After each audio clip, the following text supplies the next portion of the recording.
अगर आप लोग कर रहे हैं एनटीए यूजीसी नेट की तैयारी, तो अनअकैडमी आप लोगों के लिए लेके आया है एनटीए यूजीसी नेट की क्लासेस और उसका पूरा का पूरा टाइम टेबल। इस टाइम टेबल के अंदर आप लोग देख सकते हैं कि कौन सा टीचर कौन सा सब्जेक्ट कौन से दिन पे पढ़ाने वाला है। तो इस टाइम टेबल के अकॉर्डिंग आप लोग अपने आने वाले हफ्ते की तैयारी कर सकती हैं कि किस तरीके से आपको अपनी तैयारी करनी है एनटीए यूजीसी नेट की, और आपके मार्क्स आ सकते हैं इससे बहुत ज्यादा बेहतर। अनअकैडमी जो है वो अपने यूजीसी नेट सब्सक्रिप्शन ले रहा है, तो आप लोग चाहें तो अभी सब्सक्राइब कर सकते हैं। अभी सब्सक्राइब करने पे आपको 10% का डिस्काउंट मिलेगा अगर आप लोग यूज करते हैं एड्यूफ्लिक्स कोड है EDUFLIX। अगर आप लोग ये कोड यूज करेंगे तो अभी के प्राइस पे आपको 10% का डिस्काउंट मिलेगा।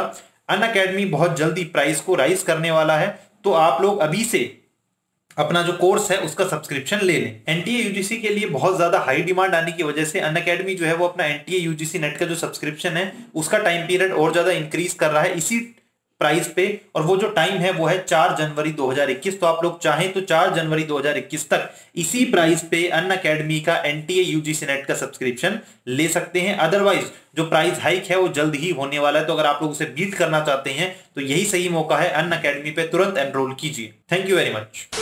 हेलो दोस्तों, this is Sachin Bansal from Eduflix और आज हम लोग पढ़ने वाले हैं इंडियाज फॉरेन पॉलिसी का एक बहुत ही इंपॉर्टेंट टॉपिक जिसका नाम है इंडियाज न्यूक्लियर पॉलिसी। जी हाँ, इंडिया की न्यूक्लियर पॉलिसी आप लोगों ने ऑलरेडी अपनी पॉलिटिकल साइंस की बुक में पढ़ ली होगी, लेकिन यहाँ पर कुछ अपडेट है जो इस बार 2020 में ऐड किया गया है according to the present situation and according to the present government. तो हमारी जो इंडिया की फॉरेन पॉलिसी है उसमें क्या अपडेट आया है वो मैं आपको बताने वाला हूँ। ये 2020 में नया एडिशन है। क्वेश्चन बनेगा या नहीं बनेगा इसके बारे में श्योर नहीं कह सकता, बट हाँ शायद 3 नंबर में क्वेश्चन पूछ सकते हैं। 5 नंबर का तो क्वेश्चन का यहाँ मतलब नहीं बनता, लेकिन आपका जो India nuclear policy as a topic already book के अंदर है उसके अंदर आप इसे ऐड कर सकते हो एज अ एडिशन या एज अ एडिशनल नॉलेज। तो यहाँ पर सबसे पहले तो मैं आपको बता दूं कि इंडिया जो है वो अपने आप में एक न्यूक्लियर पावर है, और इंडिया में जब अटल बिहारी वाजपेयी प्राइम मिनिस्टर थे तो उस टाइम इंडिया ने अपना न्यूक्लियर बॉम्ब का जो टेस्ट है वो किया था। यहाँ पर आप फोटो देख सकते हैं उसकी, और ये जो टेस्ट था ये पूरी तरह से सक्सेसफुल टेस्ट था। इस फोटो में आप अटल बिहारी वाजपेयी को देख सकते हैं और यहाँ पर डॉक्टर अब्दुल कलाम आजाद हैं जो इस पूरे प्रोजेक्ट को हेड कर रहे थे, और ये पोखरन में जो ब्लास्ट है ये किया गया था। अब इसमें अपडेट क्या है, चेंज क्या है, तो जिस टाइम अटल बिहारी वाजपेयी ने ये टेस्ट किया था तो पूरी दुनिया इस टेस्ट से हिल गई थी। क्यों? क्योंकि एक ऐसा देश जिसमें अभी भुखमरी नहीं खत्म हुई है, जो हंगर से गुजर रहा है, जिसमें और तरह की परेशानी है, वो देश न्यूक्लियर बम को टेस्ट कर रहा है।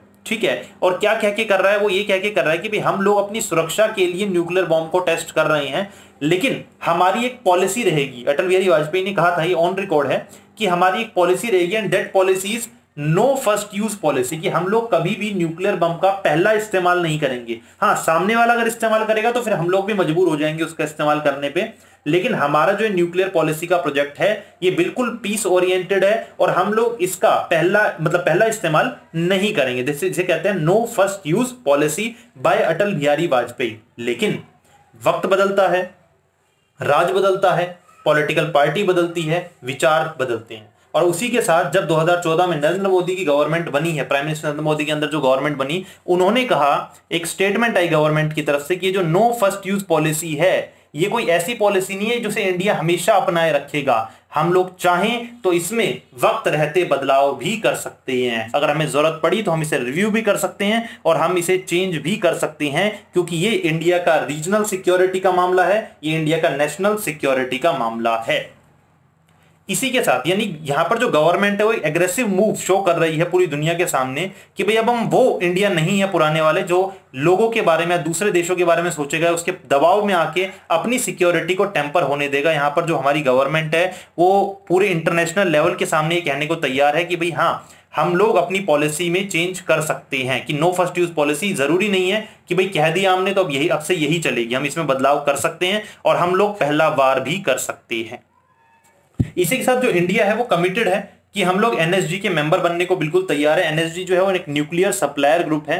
दुनिया में जितनी भी न्यूक्लियर कंट्रीज हैं जिनके पास न्यूक्लियर वेपन्स हैं वो इसके मेंबर हैं एनएसजी के। बट इंडिया कहती है कि भाई ऐसी कोई भी ट्रीटी जो पार्शियल ट्रीटी हो उसमें हम लोग साइन नहीं करेंगे। तो इंडिया ने काफी वक्त तक, जब उसने न्यूक्लियर टेस्ट किया उसके काफी टाइम तक इंडिया ने किसी भी इंटरनेशनल समझौते पर साइन नहीं किया था, क्योंकि इंडिया का मानना था कि जो न्यूक्लियर ट्रीटी है जैसे कि सीटीबीटी और एनपीटी, ये जो न्यूक्लियर जो ट्रीटीज हैं ये अपने आप में पार्टीशन ट्रीटी, यानी कि इनसे सिर्फ कुछ देशों का फायदा है, बाकी देशों को फायदा नहीं मिलता। बट इंडिया कमिटेड है कि हम लोगों की कोशिश यही रहेगी कि भाई न्यूक्लियर प्रोग्राम का हम जो इस्तेमाल है वो पीसफुल पर्पस के लिए करेंगे, लेकिन हाँ हमारी सिक्योरिटी को अगर किसी भी तरह का नुकसान पहुंचा तो हम लोग फिर चुप बैठने नहीं वाले। So this is the latest update about the India's nuclear policy. और ये आपकी इस बार की जो बुक है उसके अंदर ऐड किया गया पॉलिटिकल साइंस की, तो आप लोग जब इंडिया की न्यूक्लियर पॉलिसी अपनी बुक से पढ़ें तो इस वाले टॉपिक को भी उसके साथ ऐड कर लें, ताकि आपके क्वेश्चन को और ज्यादा वैरायटी मिल सके और ज्यादा स्ट्रेंथ मिल सके। तो आई होप आप लोगों की जो क्वेश्चंस हैं, क्वेरीज हैं, वो सॉल्व हो गई होंगी। फिर भी अगर आपको कोई टॉपिक समझने में दिक्कत है, कुछ भी है, तो आप लोग मुझे कमेंट सेक्शन में बता सकते हैं। Thank you very much. This was Sachin Bansal signing off.